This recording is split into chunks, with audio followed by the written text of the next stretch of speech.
The Art of Living Consciously: The Power of Awareness to Transform Everyday Life. By Nathaniel Branden. Part 4. The Old Male and the Old Female. Unfortunately, most of us have not yet learned how to allow our male and female energies to function naturally, in the proper relationship with each other. In our patriarchal culture, we have used our male energy, our ability to think and act, to suppress and control our feminine intuition, rather than to support and express her. I call this traditional use of the male energy the old male, and it exists equally in men and women, although it is often more obvious and external in men, more subtle and internal in women. The old male is that part of us that wants to keep control. He is terrified of our feminine power because he doesn't want to surrender to the power of the universe.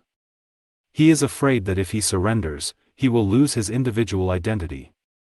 He holds on to individuality and separateness at any cost. Therefore, he denies the power of the feminine, which is a force moving toward union and oneness.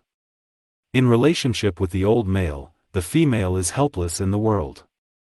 Her power cannot move directly into the physical world without the support of the male's action. Her power is suppressed, and must come out indirectly through manipulative patterns or physical illnesses, or in sudden, unfocused ways, such as emotional outbursts. You can see that men and women have played out these roles externally. In the traditional male role, men are taught to deny and suppress their inner female, to be machine-like, unemotional, totally in control, and suppressive toward women. Secretly, they may be terrified of women because women remind them of the power of their inner feminine side, which they are busy denying. Because they are cut off from their internal power source, they really feel very alone and lost.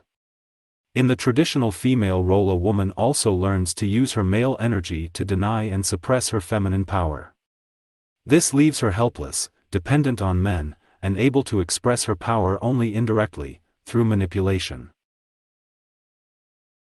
She may be afraid that if men found out how powerful she is, they would abandon her, so she carefully keeps her power hidden, perhaps even from herself. It's important to realize that both the old male and the old female exist in each sex. A woman who is expressing herself in the traditional way described above has a controlling, macho, old male inside her, suppressing her. She will tend to attract men who mirror this male personality and will act it out in their behavior toward her. This behavior may range from paternalistic and chauvinistic to verbally and physically abusive, depending on how the woman treats herself and what she believes she deserves. Once she begins to trust and love herself more and starts to use her internal male energy to support herself, the behavior of the men in her life will reflect that shift. They will either change dramatically and continue to change as she does, or they will disappear from her life, to be replaced by men who are supportive and appreciative of her, who will mirror her new attitude toward herself. I've seen this happen many times. The traditional macho man has a helpless female voice inside of him desperately trying to be heard. He will tend to attract women who have a low self-image and are clingy and needy, or who express their power indirectly through manipulation, little girl cuteness, sexual seductiveness, cattiness, or dishonesty. These women reflect his lack of trust and respect for his inner female by not trusting and respecting themselves. By opening to, and trusting, his own feminine nature, he'll find within himself the nurturing, support, and connection he's been lacking. The women in his life will mirror this shift by becoming stronger, more independent, more direct and honest, and more genuinely loving and nurturing. He new male and the new female. The feminine power, the power of the spirit, is always within us. It is up to our male energy to determine how we relate to that power. We can either fight it, block it, attempt to control it, and try to keep ourselves separate from it, or we can surrender and open to it, learn to support it, and move with it. Individually and collectively, we are shifting from a position of fear and control into surrender and trust of the intuitive. The power of the feminine energy is on the rise in our world. As she emerges within us and we acknowledge and surrender to her, the old male within us is transformed. He re-emerges, birthed through the female, as the new male, the one who goes all out in his trust and love for her. He must grow to become her equal in power so that they can be the partners they are meant to be. I believe that the new male has been truly birthed in our consciousness only within the last few years. Before that, we had little experience in our bodies of the true male energy. Our only concept of male was the old patriarchal male, an energy divorced from the feminine. The birth of the new male is synonymous with the birth of the new age.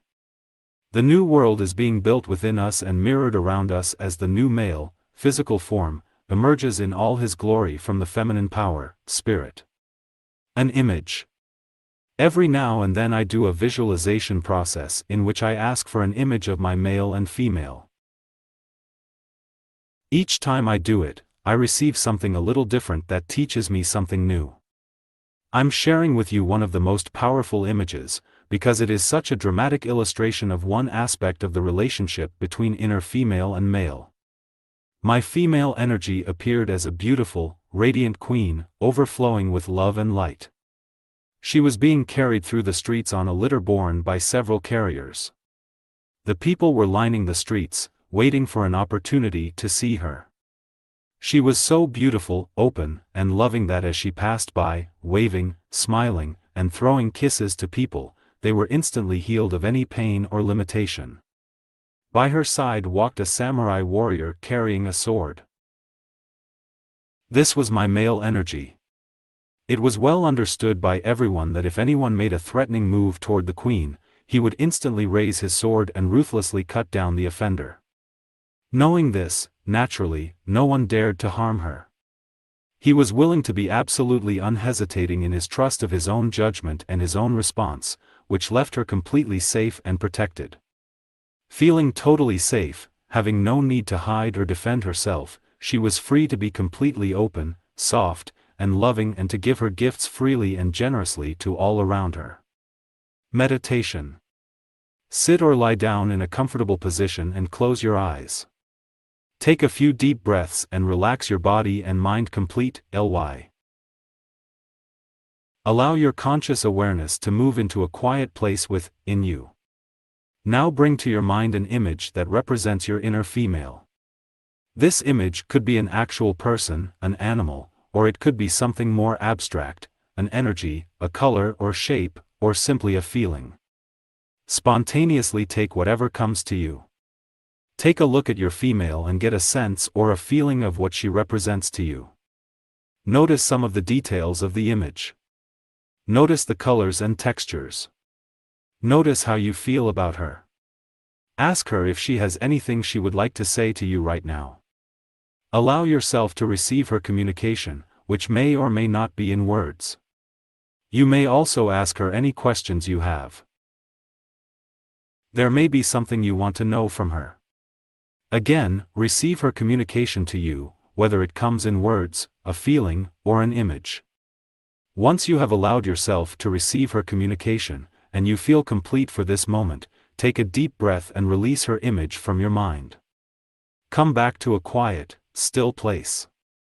Now draw to mind an image that represents your male self. Again, take what image comes to you. It could be an image of an actual man or it could be some abstract symbol or color. Explore this image. Begin to notice the details of it. Notice its colors and texture. Notice how you feel about him.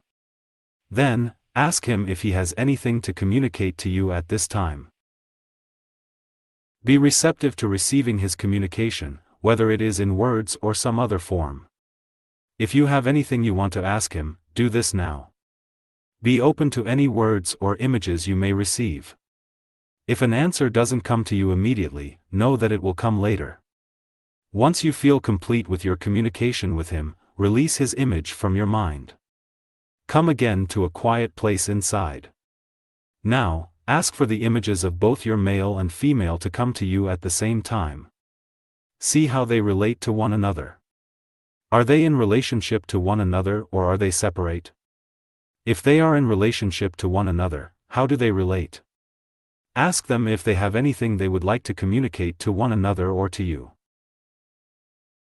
Stay open to what comes to you in words, images, or feelings.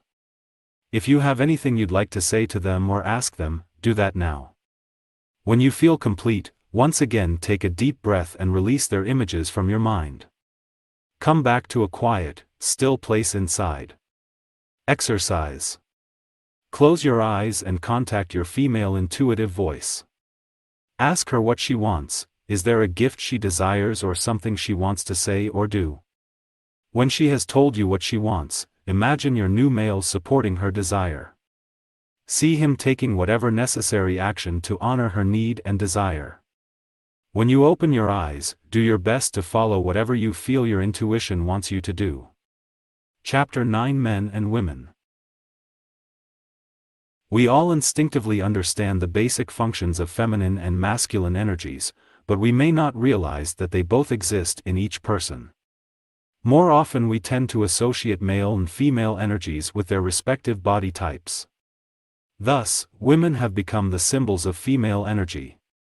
Traditionally, women have developed and expressed receptivity, nurturing, intuition, sensitivity, and emotion. In the past, many women more or less repressed assertiveness, direct action, intellect, and the ability to function effectively and strongly in the world. Likewise, men have become the symbols of male energy. Traditionally, they have developed their ability to act in the world strongly, directly, assertively, and aggressively. Many men repressed and denied their intuition, emotional feelings, sensitivity, and nurturing. As we cannot live in the world without the full range of masculine and feminine energies, each sex has been helplessly dependent on the other half for its survival. From this perspective, each person is only half a person, dependent on their other half for its very existence. Men have desperately needed women to provide them with the nurturing, intuitive wisdom, and emotional support without which they unconsciously know they would die. Women have been dependent on men to take care of them and provide for them in the physical world, where they haven't known how to take care of themselves. It might seem like a perfectly workable arrangement: men help women, women help men, except for one underlying problem. As an individual, if you don't feel whole, if you feel your survival depends on another person, you are constantly afraid of losing them. What if that person dies or goes away? Then you die, too, unless you can find another such person who is willing to take care of you. Of course, something might happen to that person also. Thus, life becomes a constant state of fear in which the other person is merely an object for you, your supply of love or protection. You must control that source at any cost, either directly, by force or superior strength, or indirectly using various manipulations. Generally, this happens subtly. I'll give you what you need so you will be just as dependent on me as I am on you, so you will keep giving me what I need. So our relationships have been based on dependency and the need to control the other person. Inevitably, this leads to resentment and anger, most of which we repress because it would be too dangerous to express it and risk losing the other person. The repressing of all these feelings leads to dullness and deadness. This is one reason why so many relationships start off exciting. Wow, I think I've found someone who can really fulfill my needs, and end up either filled with anger or relatively dull and boring. They aren't fulfilling my needs nearly as well as I had hoped, and I've lost my own identity in the process, but I'm afraid to let go for fear I'll die without this person. Finding the balance. In recent times, of course, the strongly separated roles of men and women have begun to shift. In the last 2 generations, increasing numbers of women are exploring and expressing their abilities to act in the world. At the same time, a growing number of men have been looking within themselves and learning to open to their feelings and intuition. I believe this is happening because we have reached a dead-end street with our old world relationships and externalized concepts of masculine and feminine. The old models and ways of doing things are too limiting for us now, and we have not yet evolved effective patterns to take their place. It's a period of chaos and confusion, pain and insecurity, but also of tremendous growth. We are making a leap into the new world. I believe that every form of relationship, from the most traditional marriage to homosexual or bisexual relationships, represents each person's attempt to find their feminine/masculine balance within. Women have traditionally been in touch with their female energy, but they haven't backed her up with their male energy. They have not acknowledged what they know inside. They have always acted as if they were powerless when they are really very powerful. They have gone after external validation, from men especially, rather than internally validating themselves for what they know and who they are. Many women, like myself, have had strongly developed male energy but have used it in the old male way. I was very intellectual, very active, and drove myself very hard to shoulder the responsibilities of the world. I also had a very strongly developed female, but I didn't put her in charge. In fact, I ignored her a lot of the time. I basically protected my sensitive, vulnerable feelings by erecting a tough outer shell. I've had to learn to take that powerful male energy and use it to listen to, trust, and support my female. This allows her the safe tie and support to emerge fully. I feel and appear softer, more receptive, and more vulnerable, but I am really much stronger than before. Women are now learning to back themselves up and validate themselves, instead of abandoning the responsibility and trying to get a man to do it for them. However, it's a deep-seated pattern that has endured for centuries, and it takes time to change it in the deepest layers. The key is to just keep listening to, trusting, and acting on our deepest feelings. The qualities that women have looked for in men, strength, power, responsibility, caring, excitement, romance, must be developed inside of ourselves. A simple formula is this: just treat yourself exactly the way you would want to be treated by a man. The interesting thing is that what we create within us is always mirrored outside of us. This is the law of the universe. When you have built an inner male who supports and loves you, there will always be a man, or even many men, in your life who will reflect this. When you truly give up trying to get something outside yourself, you end up having what you always wanted. For men, of course, the principle is exactly the same. Men are, traditionally, disconnected from their female energy, thereby disconnected from life, power, and love. They've been out there in the world secretly feeling helpless, alone, and empty, although they pretend to be in control and powerful. War is a good example of the old male energy lacking the wisdom and direction of the female. Men seek nurturing and internal connection through women, but once they have connected with their own inner female, they will receive her incredible love from within themselves. For men, all the qualities you've wanted from a woman, the nurturing, softness, warmth, strength, sexuality, and beauty, already exist in your inner female. You will feel this when you learn to listen to your inner feelings and support them. You need to totally respect and honor your inner female energy by acting on your feelings for her. Then, every woman, every person, in your life will mirror that integration. They will have the qualities you've always wanted, and they will also receive love, warmth, nurturing, and strength from you. Many men, especially in recent times, have chosen to connect deeply with their feminine energy and, in doing so, have disconnected from their male. They've rejected the old macho image and have no other concept of male energy to relate to.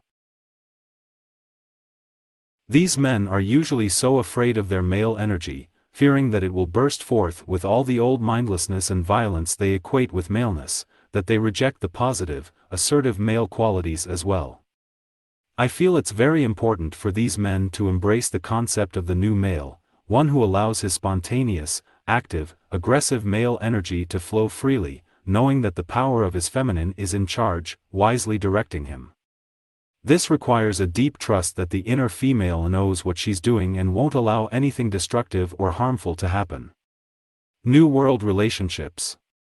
A new idea of relationships is emerging that is based on each person developing wholeness within him or herself. Internally, each person is moving toward becoming a fully balanced feminine/masculine being with a wide range of expression, from softest receptivity to strongest action. Externally, most people's style of expression will certainly be determined strongly by which type of body they are in, male or female. When people hear these ideas, they sometimes express the fear that we will all become outwardly androgynous, men and women all appearing pretty much the same. The reverse is actually true.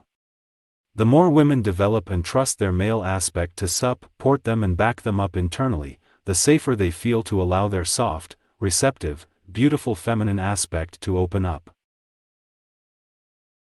The women I know who are going through this process, myself included, seem to become more feminine and beautiful even while they are strengthening their masculine qualities. Men who are surrendering and opening fully to their female energy are actually reconnected with the inner feminine power, which enhances and strengthens their masculine qualities. Far from becoming effeminate, the men I know who are involved in this process become more secure in their maleness. In the new world, when a man is attracted to a woman, he recognizes her as a mirror of his feminine aspect. Through her reflection he can learn more about his own female side and move through whatever fears and barriers he may have to come to a deeper integration within himself. When a woman falls in love with a man, she is seeing her own male reflected in him. In her interactions with him she can learn to strengthen and trust her masculine side. If you know on a deep level that the person you're attracted to is a mirror of yourself, you cannot be overly dependent on him or her because you know that everything you see in your partner is also in you. You recognize that one of the main reasons you're in the relationship is to learn about yourself and deepen your connection with the universe. So, healthy relationships are based on the passion and excitement of sharing the journey into becoming a whole person. This might sound like we are evolving to a place where we are so whole within ourselves that we no longer need relationships at all. The paradox is this: as human beings, we are social, interdependent creatures. We do need one another. Part of experiencing wholeness is accepting the parts of us that need love, closeness, and intimacy with one another.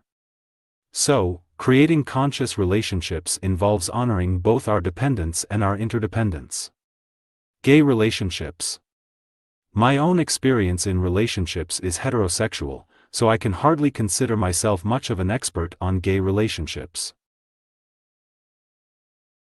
However, from talking and working with quite a few gay and lesbian friends and clients, I do have a strong sense that on a spiritual level, homosexual and bisexual relationships are a powerful step that some beings take to break through old, rigid roles and stereotypes to find their own truth. For some people, being in a close, intense relationship with a person or persons of the same sex is the most powerful mirroring process they can find. Two women, for example, often seem to find a depth of connection with each other that they don't find with a man. They use this intuitive feminine connection to create a strong foundation and safe environment for each of them to practice building their internal male. They totally reflect and support each other in becoming whole and balanced. A man sometimes seems to find a matching male intensity with another man, an ability to go all out that he wouldn't find with a woman. He may also find in another man a support for moving into and exploring his feminine self without feeling he has to fulfill the old, stereotyped male role. I think many of these things are mysteries that we will understand only in retrospect. I believe that every being chooses the life path and relationships that will help him or her to grow the fastest. As we continue to evolve, I believe we will gradually stop categorizing ourselves and our relationships with any particular labels such as gay, straight, and so on. I foresee a time when each person can be a unique entity with his or her free-flowing style of expression. Each relationship will be a unique connection between two beings, taking its individual form and expression. No categories are possible because each one is so different and follows its own flow of energy. Exercise. Think of some of the most important women in your life. What are their strongest or most attractive qualities? Be aware that they mirror some aspects of your own female energy, whether you are a woman or a man. Now think of some of the most important men in your life. What qualities do you most like, admire, or appreciate about them? Recognize that they reflect similar aspects of your own male energy. Again, this applies to you whether you're a man or a woman. If you have trouble seeing that some of the things you admire in others are in you as well, it may be because you have not yet developed those qualities in yourself as strongly as they have. In this case, try the following meditation.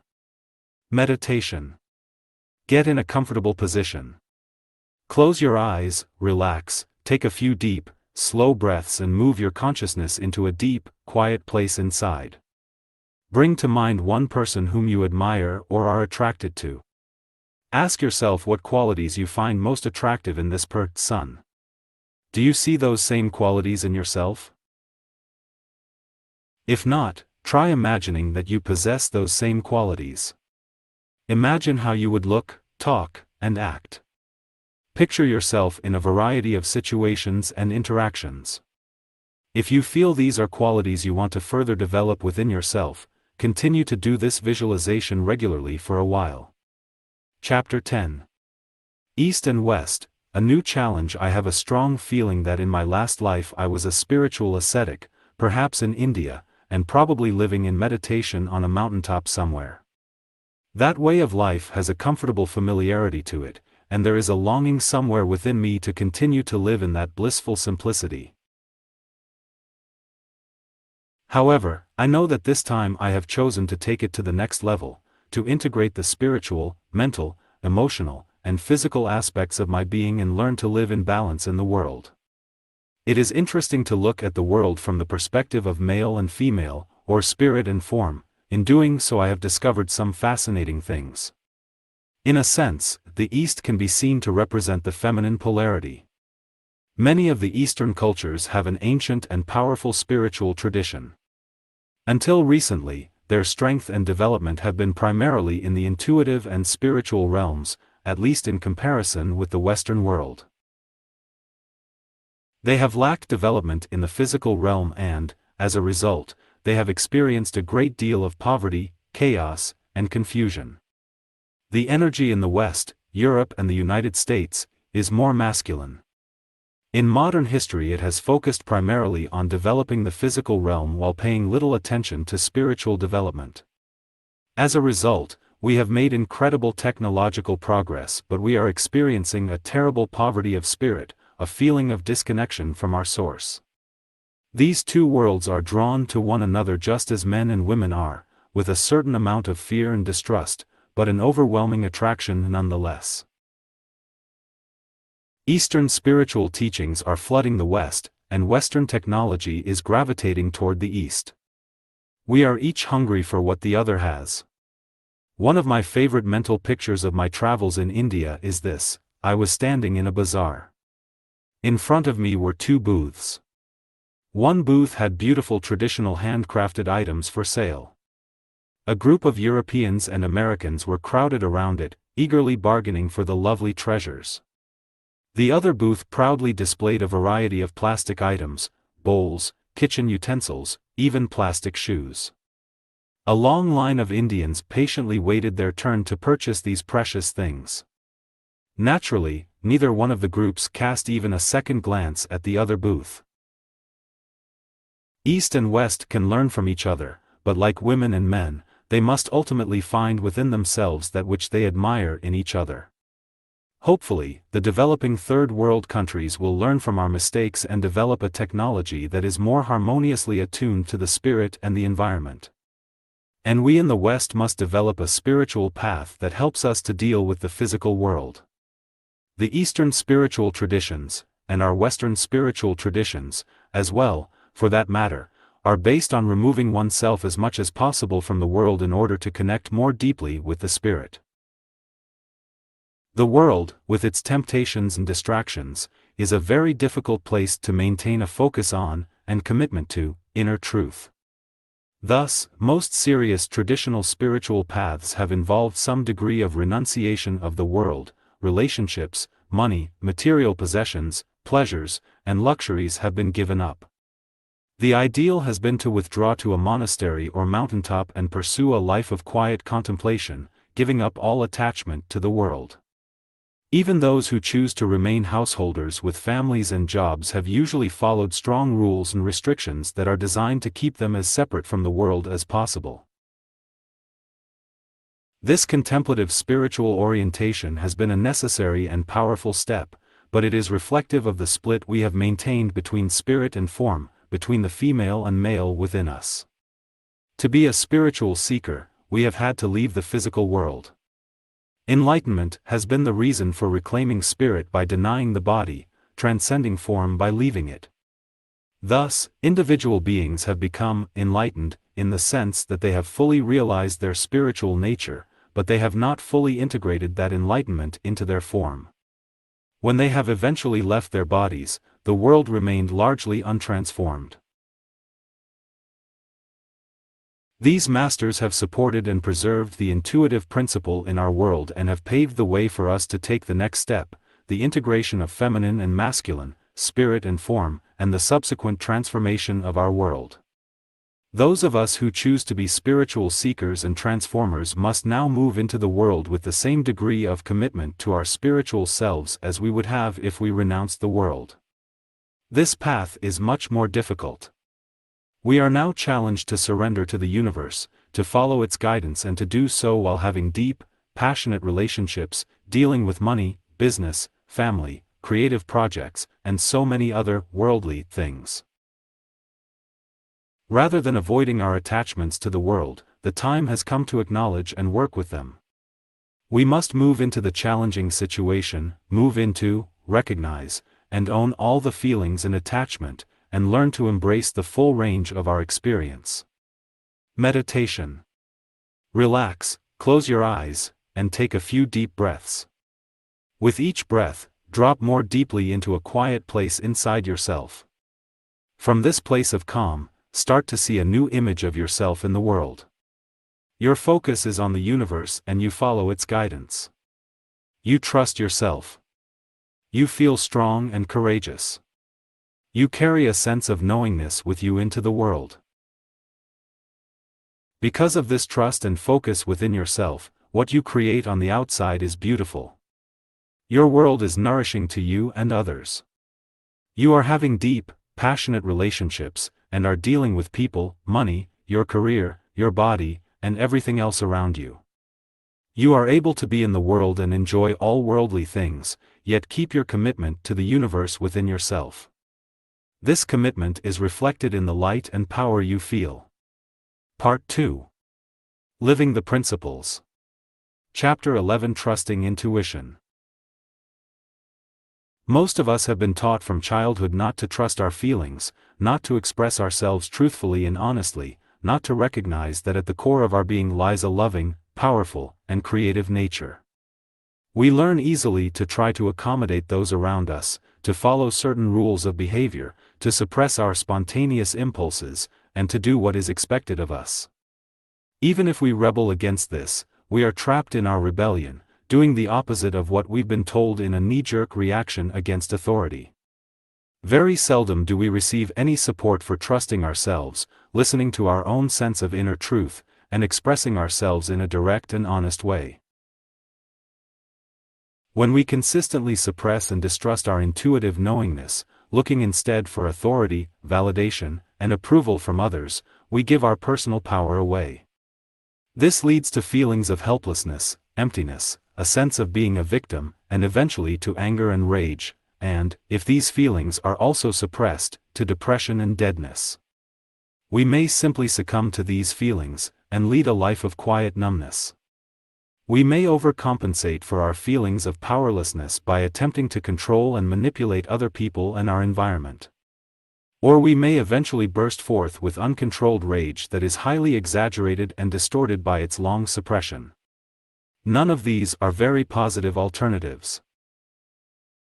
The true solution is to re-educate ourselves to listen to and trust the inner truths that come to us through our intuitive feelings. Following our inner guidance may feel risky and frightening at first, because we are no longer playing it safe, doing what we should do, pleasing others, following rules, or deferring to outside authority. To live this way is to risk losing everything that we have held onto for reasons of external, false, security, but we will gain integrity, wholeness, true power, creativity, and the real security of knowing that we are in alignment with the power of the universe. In suggesting that our intuition needs to be the guiding force in our lives, I am not attempting to disregard or eliminate the rational mind. The intellect is a very powerful tool, best used to support and give expression to our intuitive wisdom, rather than, as we often use it, to suppress our intuition. Most of us have programmed our intellect to doubt our intuition. When an intuitive feeling arises, our rational minds immediately say, "I don't think that will work, nobody else is doing it that way," or "what a foolish idea," and the intuition is disregarded. As we move into the new world, it is time to re-educate our intellect to recognize the intuition as a valid source of information and guidance. We must train our intellect to listen to and express the intuitive voice. The intellect is by nature very disciplined, and this discipline can help us to ask for and receive the direction of the intuitive self. What does it mean to trust your intuition? How do you do it? It means tuning into your gut feelings, your deepest inner sense of personal truth, in any given situation, and acting on these feelings, moment by moment. Sometimes these gut messages may tell you to do something unexpected or inconsistent with your previous plans. They may require that you trust a hunch that seems illogical. You may feel more emotionally vulnerable than you are used to feeling. You may express thoughts, feelings, or opinions foreign to your usual beliefs. You may follow a dream or fantasy, or take some degree of financial risk to do something that feels important to you. At first you may fear that trusting your intuition will lead you to do things that seem somewhat hurtful or irresponsible to others. For example, you may hesitate to break a date, even though you need time for yourself, because you fear hurting your date's feelings. I've found that when I really listen to and trust my inner voice, in the long run, everyone around me benefits as much as I do. People may sometimes be temporarily disappointed, irritated, or a bit shaken up as you change your old patterns of relating to yourself and others. But this is usually because as you change, the people around you are automatically pushed to change as well. If you trust, you will see that the changes are also for their highest good. If you do break that date, your friend may end up having a wonderful time doing something else. If they don't want to change, they may move away from you, at least for a while. Therefore, you must be willing to let go of the forms of relationship you have with people. If there is a deep connection between you, chances are good that you will be close again in the future. Meanwhile, everyone needs to grow in their own way and their own time. As you continue to follow your path, you will increasingly attract people who like you as you are and relate to you in a way that feels honest, supportive, and appreciative. Practicing a new way of living, learning to trust your intuition, is an art form, and like all other art forms, it takes practice to perfect. You don't learn to do it overnight. You have to be willing to make mistakes, to try something and fail, then try something different the next time, and sometimes, perhaps, even embarrass yourself or feel foolish. Your intuition is always correct, but it takes time to learn to hear it correctly. If you are willing to risk acting on what you believe to be true, and risk making mistakes, you will learn very fast by paying attention to what works and what doesn't. If you hold back out of fear of being wrong, learning to trust your intuition could take a lifetime. It can be hard to distinguish the voice of our intuition from the many other selves that speak to us from within, the different parts of ourselves that have their own idea of what's best for us. People frequently ask me how to differentiate the voice or energy of intuition from all the others. Unfortunately, there's no simple, surefire way at first. Most of us are in touch with our intuition whether we know it or not, but we're actually in the habit of doubting or contradicting it so automatically that we don't even know it has spoken. The first step in learning is to pay more attention to what you feel inside, to the inner dialogue that goes on within you. For example, you might feel, "I'd like to give Jim a call." Immediately, a rational, doubting voice inside says, "Why call him at this time of day? He probably won't be home," and you automatically ignore your original impulse to call. If you had called, you might have found him at home, and discovered he had some important information for you. Another example, you might get a feeling in the middle of the day that says, "I'm tired, I'd like to take a rest." You immediately think, "I can't rest now, I have a lot of work to do." So you drink some coffee to get yourself going and work the rest of the day. By the end of the day you feel tired, drained, and irritable, whereas if you had trusted your initial feeling, you might have rested for half an hour and continued about your tasks, refreshed and efficient, finishing your day in a state of balance. As you become aware of this subtle inner dialogue between your intuition and your other inner voices, it's very important not to put yourself down or diminish this experience. Try to remain a somewhat objective observer. Notice what happens when you follow your intuitive feelings. The result is usually increased energy and power, and a sense of things flowing. Now, notice what happens when you doubt, suppress, or act against your feelings. Usually, you will observe decreased energy, you may feel somewhat disempowered or depressed. You may even experience emotional or physical pain. Whether or not you act on your intuitive feelings, you'll be learning something, so try not to condemn yourself when you don't follow your intuition, thus adding insult to injury. Remember, it takes time to learn new habits, the old ways are deeply ingrained. I've been working intensively on my own re-education for many years, and while the results I'm enjoying are wonderful, there are still times when I don't yet have the courage or awareness to be able to trust myself completely and do exactly what I feel. I'm learning to be patient and compassionate with myself as I gain the courage to be true to myself. Suppose you are trying to decide whether to change jobs. You might have a conservative self that feels it would be safest to stay where you are, an adventurous self that is eager to do something different, a self that is concerned about what other people will think, and so on. One way to handle this is to listen to each of these voices and write down what each has to say, perhaps using a different color pen for each one. Then, just let yourself sit with all the conflicting viewpoints for a while without trying to resolve them or make a decision. Eventually, you will start to get an intuitive sense of what your next step needs to be. As you get to know the different selves within you, you will discover that your intuitive self has an energy or a feeling that is different from the other voices. In time, you will learn to recognize it quite easily. One important step in learning to hear and follow your intuition is simply to practice checking in regularly. At least twice a day, and much more often, if possible. Once an hour is great. Take a moment or two, or longer, if you can, to relax and listen to your gut feelings. Cultivate this habit of talking to your intuitive self. Ask for help and guidance when you need it and practice listening for answers that may come in many forms, words, images, feelings, or even through being led to some external source such as a book, a friend, or a teacher who will tell you just what you need to know. Your body is a tremendous helper in learning to follow your inner voice.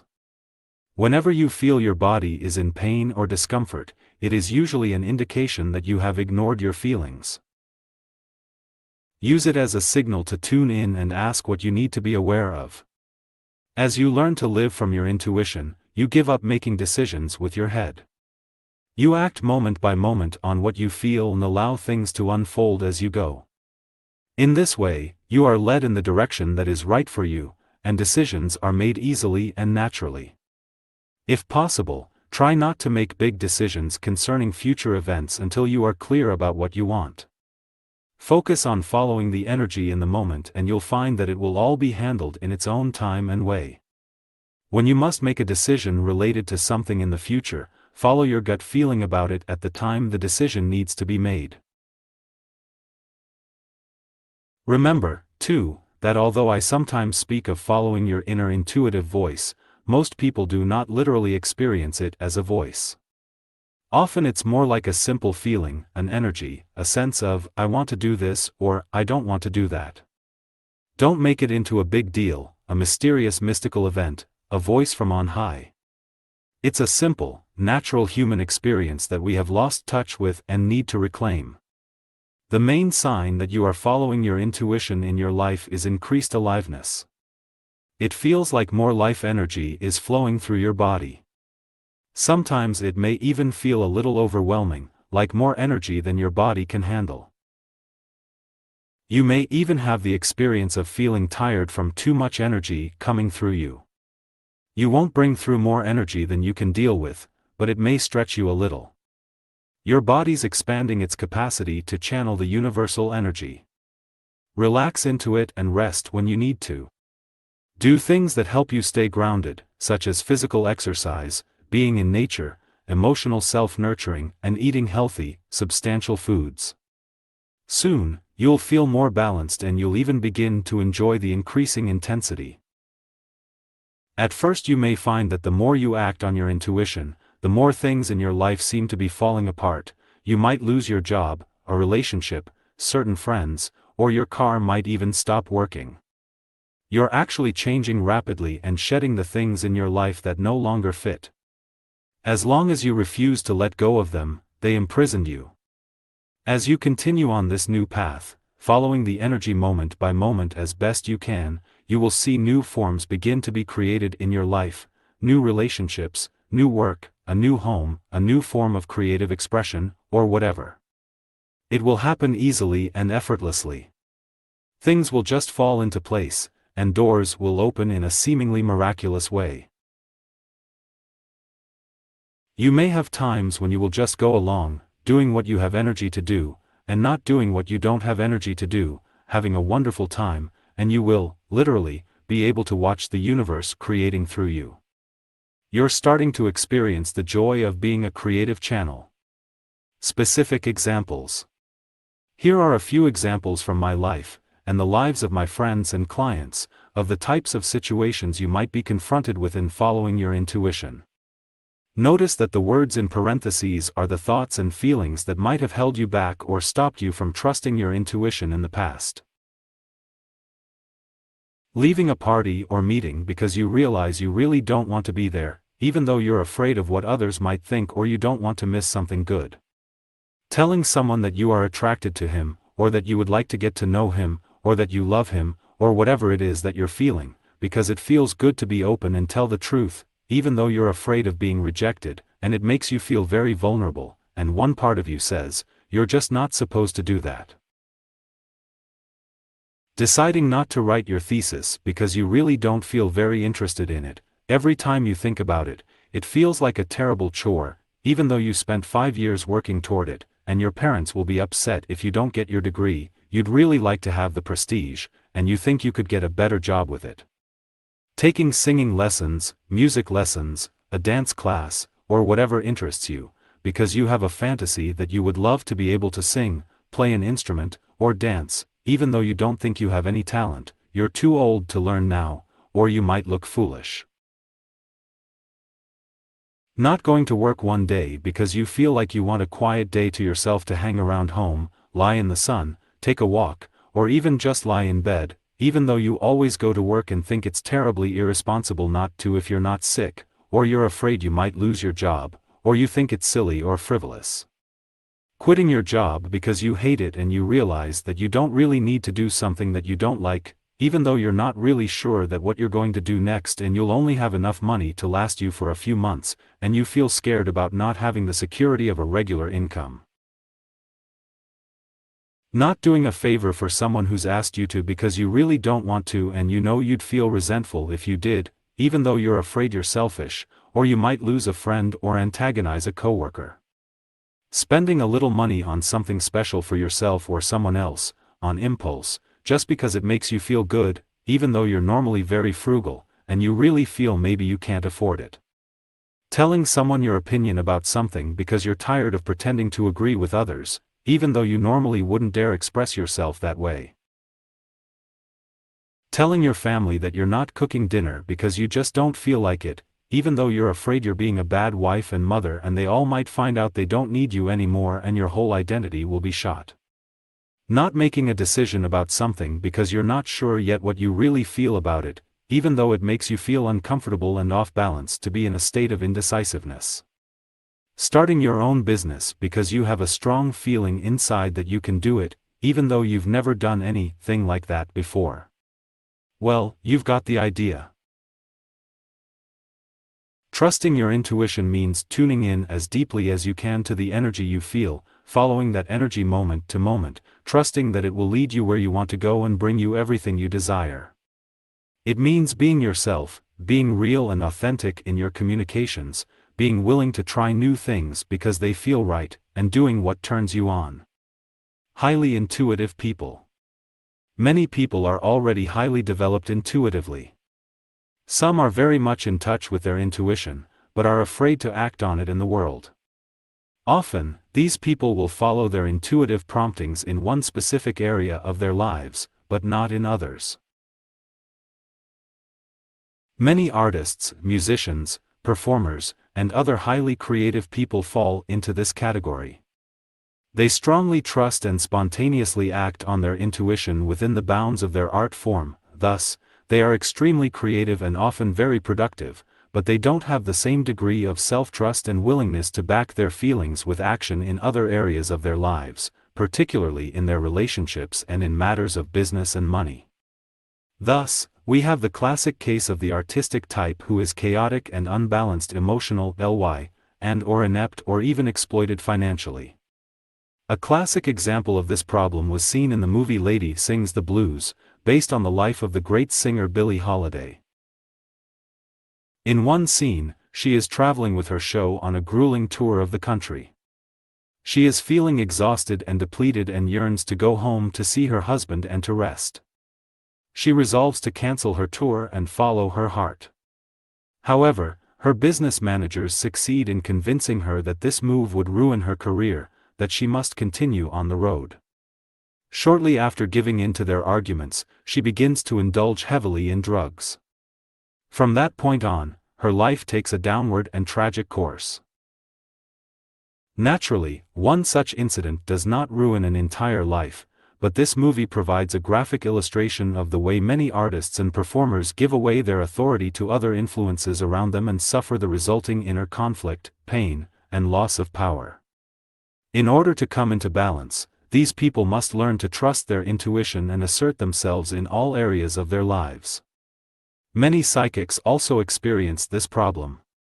They are very open, receptive, and intuitive, and do not block these qualities as many of us have done. They may even give their intuition free rein in their work or under certain conditions. Once again, they may not fully trust and back their intuition in every moment of their lives, especially in the area of personal relationships. They may be too wide open to other people's energies and often do not know how to stay connected to their own individual feelings and needs, how to assert themselves, and how to set boundaries. From my experience, these highly sensitive people often have problems with their bodies, either weight problems or chronic illness. These problems are healed when they learn to balance their receptive, intuitive nature, feminine energy, with an equally developed willingness to act on their feelings and assert themselves in personal relationships, masculine energy. Many spiritual seekers who have spent a good deal of time meditating, becoming very sensitive and attuned to their energy, also have problems of imbalance. The seeker has a strong mental image of what it is to be spiritual, loving, open, and centered. He or she wants to act out this model at all times and thus is afraid to act spontaneously or express feelings honestly for fear that what comes out may be harsh, rude, angry, selfish, or unloving. Since we are human, as we risk expressing ourselves more freely and honestly, some of what comes out will be unpolished, distorted, foolish, or thoughtless. As we learn to act on our inner feelings, all the ways in which we've blocked ourselves in the past are cleared out, and in that process, a lot of old stuff comes to the surface and is released. Many old beliefs and emotional patterns are brought to light and healed. In this process, we have to be willing to face and reveal our unconsciousness. By the time we can see it, it's already changing anyway. If we pretend to be more together than we really are, we will miss the opportunity to heal ourselves. I have found this to be a very vulnerable and out of control feeling. I can't worry too much about how I'm presenting myself or how I look to others or whether I'm doing the right thing. I just have to be myself as I am now, as best I can, accepting the mixture of enlightened awareness and human limitation that is what I am right now. It isn't necessary to be perfect to be a channel for the universe. You just have to be real, be yourself. The more authentic, honest, and spontaneous you are, the more freely the creative force can flow through you. As it does so, it cleans out the remnants of old blockages. What comes out may sometimes be unpleasant or uncomfortable, but the energy moving through will feel great. The more you do this, the clearer your channel gets, so that what comes through is an increasingly perfect expression of the universe. Remember, too, that some of our spiritual models reflect our good ideas more than they reveal an accurate picture of enlightenment. The picture that many people have of wanting to be mellow, positive, and loving all the time is really an expression of their need to feel in control, good, and right. The universe has many colors, moods, speeds, styles, and direction. Furthermore, they are all constantly changing. Only by letting go of some of our control and risking moving fearlessly with this flow will we get to experience the ecstasy of being a true channel. Exercise 1. Write down all the reasons you can think of for not trusting and following your intuition. Include on the list any fears you have about what might happen to you if you trust your intuition and act on it all the time. 2. Review the meditation at the end of the 3rd chapter, the chapter on intuition, see page 42. 3. At least twice a day, more often if you can remember, take a minute to relax, close your eyes, and check in with your gut feeling to see if you are doing what feels right, or if there's anything you need to be aware of. 4. For one day, or 1 week, assume that your intuitive feelings about things are always 100% right, and act as if that is so. Chapter 12 Feelings. One of the most common problems I encounter in my work is that so many people are out of touch with their feelings. When we have suppressed and closed off our feelings, we cannot contact the universe within us, we cannot hear our intuitive voice, and we certainly can't enjoy being alive. It seems that many people did not get enough real emotional support when they were growing up. Our parents didn't know how to support their own feelings, much less ours. Perhaps they were too overwhelmed with the difficulties and responsibilities in their lives to be able to give us the emotional response and care we needed. Whatever the causes, if we don't feel anyone is there to listen to us and care about our feelings, or if we get a negative response when we do express ourselves, we soon learn to suppress our emotions. When we bottle up our feelings, we close off the life energy flowing through our bodies. The energy of these unfelt, unexpressed feelings remains blocked in our bodies, causing emotional and physical discomfort and eventually illness and disease. We become numb and somewhat deadened. In every workshop I give, I encounter people who have been repressing their feelings throughout their lives. Many people are afraid to feel their so-called negative emotions, sadness, hurt, anger, fear, despair. They are afraid that if they open up to experiencing these feelings, the emotions will be overwhelming. They are terrified that if they get into the experience, they'll remain stuck forever. In fact, the opposite is true. When you are willing to fully experience a particular feeling, the blocked energy releases quickly and the feeling dissolves. When counseling someone who has blocked emotion, I support them in moving into the feeling and allowing it to overwhelm them. Once they've felt it completely and expressed it, it usually dissipates within a few minutes. It's amazing to watch people who have suppressed a painful feeling for 30, 40, or 50 years release it within a few minutes and experience peace in its place. It may be important to have the support of a therapist or support group during this process.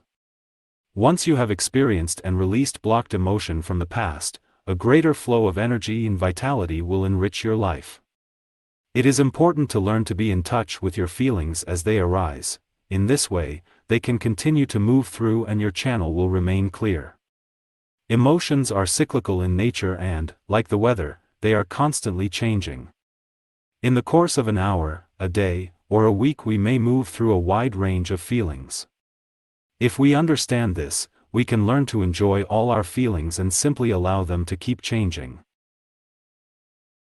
But when we are afraid of certain feelings, like sadness or anger, we put on our emotional brakes when we start to feel them. We don't want to feel it completely, so we get stuck halfway into it and never get through it. Often, people come to my workshops who want to learn how to think positively, so they won't feel so stuck in their negative feelings. They are surprised when I urge them to feel more of their negative feelings, not less. It's only by loving and accepting all parts of ourselves that we can be free and fulfilled. We tend to think of certain feelings as painful and therefore wish to avoid them. The experience of pain, however, is actually resistance to a sensation. Pain is a mechanism in our physical body that helps us avoid physical harm or notifies us that a part of us has been injured and needs care. If you touch a hot stove, you will feel pain. This is resistance to the sensation of heat that you are experiencing. It causes you to pull your hand away and thus avoid damaging your body. If you do touch something hot for too long and burn yourself, the subsequent pain lets you know that your body needs healing. So, on the physical level, pain is a useful mechanism in that it lets us know that we are in danger. However, if a sensation isn't really dangerous, you can relax into it and the pain will diminish and dissolve. For example, if you stretch a muscle farther than usual, it will at first feel painful, but as you continue to relax gently and steadily into the stretched position, the pain will be released. In childbirth, if a woman resists the intense sensation she is experiencing, she will have great pain. The more she is able to relax into the sensation, the less painful it will be. On the emotional level, it is our resistance to a feeling that causes us pain. If, because we are afraid of a certain feeling, we suppress it, we will experience emotional pain. If we allow ourselves to feel it and accept it fully, it becomes an intense sensation, though not a painful one. There are no such things as negative or positive feelings. We make them negative or positive by our rejection or acceptance of them. To me, all feelings are part of the wonderful, ever-changing sensation of being alive. If we love all the different feelings we experience, they become so many rainbow colors of life. Here are some emotions that people seem to be most afraid of, with a suggestion of one way you might handle them. Fear. It's important to acknowledge and accept your fears. If you accept yourself for feeling afraid, and don't try too hard to push past your fears, you will start to feel more secure, and the fear will lessen. Take risks when you feel ready to do so, but don't force yourself to do things you aren't ready for yet. Sadness. Sadness is related to the opening of your heart. If you allow yourself to feel sad, especially if you can cry, you will find that your heart opens further and you can feel more love. If possible, reach out for comfort and support from someone who accepts you and your sadness and can just be with you. Grief. This is an intense form of sadness, related to the death or ending of something. It is our way of releasing the old so that we can be open to the new. It is very important to allow yourself to grieve fully and not to cut this process short. Grief comes in waves, at first close together, then gradually, further apart. Grief can sometimes last a long time, or recur periodically for a very long time. It's necessary to accept it and give yourself as much support as you need to get through it, whenever it comes up. Hurt. Hurt is an expression of vulnerability. We tend to mask it with defensiveness and blame so we won't have to admit how vulnerable we really feel. It's important to express feelings of hurt directly and, if possible, in a no-blaming way. In other words, I felt really hurt when you didn't ask me to go with you, as opposed to, you don't care about my feelings. How could you be so insensitive, and so on. Hopelessness. This can be the result of not trusting ourselves, honoring our feelings and needs, nor taking proper care of ourselves. We may need to be more true to ourselves and more assertive. Hopelessness can also be a stage we go through when we are letting go of our old patterns of control, and learning to surrender to our higher power. Anger. When we disown our true power and allow other people to have undue power over us, we become angry. Usually we suppress this anger and go numb. As we start to get back in touch with our power, the first thing we feel is the stored-up anger. So, for many people who are growing more conscious, it's a very positive sign when they begin to get in touch with their anger. It means they are reclaiming their power. If you have not allowed yourself to get angry much in your life, you will start to set up situations and people that trigger your anger. Don't focus too much on the external problem when this happens, just allow yourself to feel the anger and recognize that it is your power. Visualize a volcano going off inside of you and filling you with power and energy. Often people are very frightened of their anger, they fear it will cause them to do something harmful. If you have this fear, see if you can create a safe situation where you can allow yourself to feel it fully and express it, either alone, or with a therapist or support group. Allow yourself to rant and rave, kick and scream, throw a temper tantrum, throw or hit pillows, whatever you feel like doing. Once you've done this in a safe environment, you may need to do it regularly. You will no longer be so afraid of doing something destructive and you will be able to handle the situations in your life more effectively. If you are a person who has felt and expressed a lot of anger in your life, you need to look for the hurt that is underneath it and express that. You are probably using anger as a defense mechanism to avoid being vulnerable. An important key in transforming anger into an acceptance of your power is learning to assert yourself. Learn to ask for what you want and do what you want to do without being unduly influenced by other people. When you stop giving your power away to other people, you won't feel angry anymore. Acceptance of your feelings is directly related to becoming a creative channel. If you don't allow your feelings to flow, your channel will be blocked. If you've stored up a lot of emotions, you have a lot of blocked energy or erupting emotions inside of you which don't allow you to hear the more subtle voice of your intuition. Often people need help in experiencing and releasing old emotional blocks and learning to live in a more feeling way. If you believe you need some help with this, find a good counselor, therapist, or support group. In seeking a therapist, ask people you know for referrals and don't hesitate to interview several until you find one that you like. Try to find one who seems to be in touch with his or her own feelings, relates to you in a real and honest way, and supports you in experiencing and expressing your own feelings, and in trusting yourself. Whether you seek professional help or not, make a practice of asking yourself frequently throughout the day how you are feeling. Try to learn to distinguish between what you are thinking and how you are feeling. Many people have difficulty with this. As much as possible, accept and enjoy your feelings, and you will find that they open the door to a rich, full, and passionate life. Exercise. When you wake up in the morning, close your eyes and put your attention in the middle of your body, your heart, your solar plexus, and your abdomen. Ask yourself how you are feeling emotionally right now. Try to distinguish your feelings from the thoughts you are having in your head. Are you feeling peaceful, excited, anxious, sad, angry, joyful, frustrated, guilty, loving, lonely, fulfilled, serious, playful? If there seems to be an anxious or upset feeling inside of you, go into that feeling and give it a voice. Ask it to talk to you and tell you what it's feeling. Make an effort to hear it and listen to its point of view.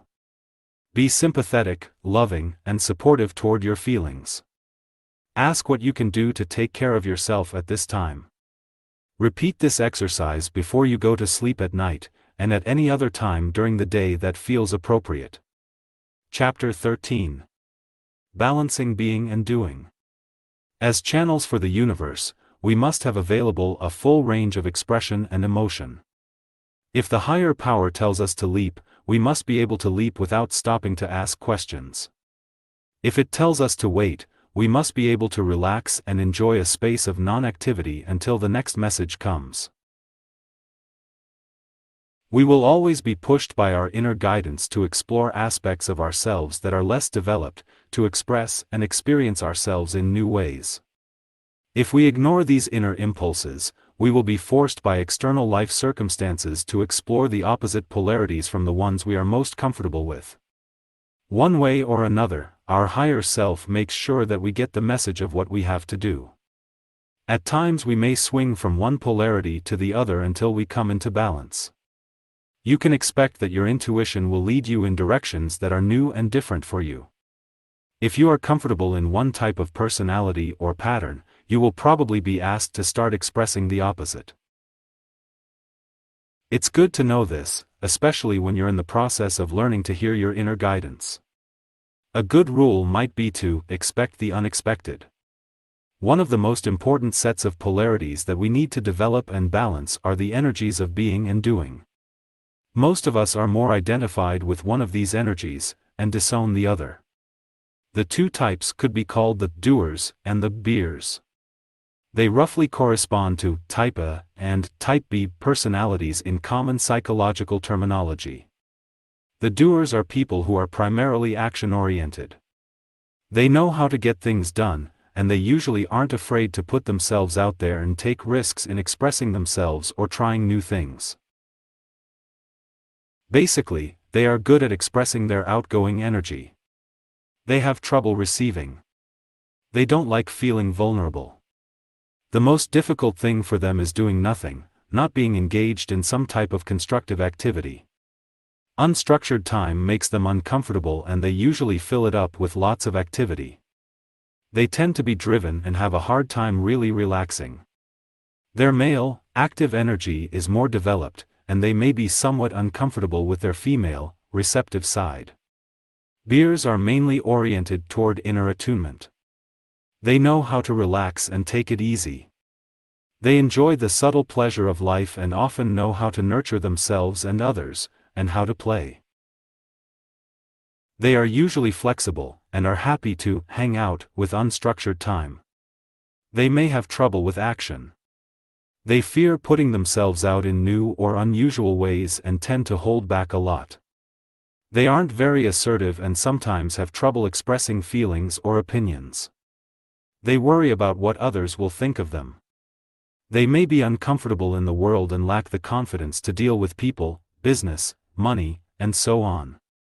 Their female, receptive energy is more developed and they may be uncomfortable or distrustful of their male, outgoing side. If you are primarily a doer, your intuition will almost surely lead you in the direction of doing less. Your feelings will tell you to stop, to relax and take a day off, or a week, or 6 months, to spend more time alone with yourself, to spend time in nature, to spend time with no plan and no list, and just practice following the energy as you feel it. If you consistently ignore these inner messages to slow down, you may develop a minor or major illness. This may be the way the universe forces you to become more balanced.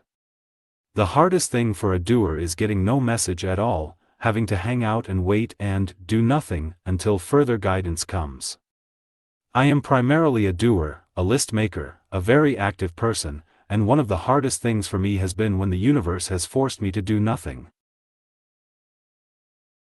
Yet, I find that those times are the most powerful and inspirational of all because that's when I can really stop long enough to feel my spirit. In fact, I finally realized and had to admit that I kept busy all my life in order to avoid feeling that power. I was afraid of empty time and space because it was actually so full of the universal force. If you are more comfortable with being, you will undoubtedly be pushed by your inner self into more action, more expression, more risk-taking in the world. The key for you is to follow your impulses and to try doing things you wouldn't normally do on impulse. You don't have to know why you're doing something or see any particular result from it at first. It's important to simply practice acting spontaneously on your feelings, especially when it comes to dealing with people, expressing your creative energy in the world, making money, or anything else you might normally avoid.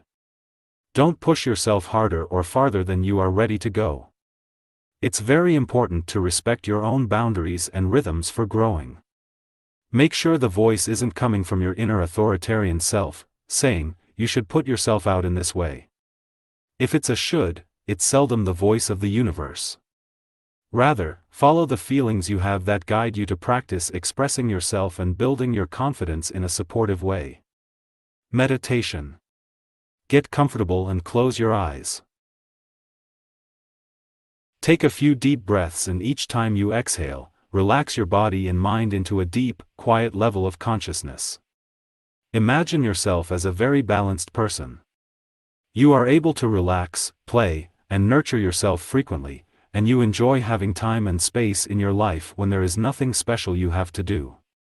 Yet you act on your feelings and impulses spontaneously, express yourself strongly and directly, and risk trying new things whenever you are inspired to do so. You live in the full range of being and doing, so you can follow your inner guidance in whatever direction it leads you. Exercise. If you are primarily a doer, spend one day consciously doing as little as possible. Take note of how you feel and what happens. If you are better at being than doing, take a day to practice acting on any impulse or inspiration you have, without expecting any particular results. Try several new and unusual things, especially things that involve making contact with people or putting yourself out in the world in new ways. Notice how you are feeling before, during, and after you do this.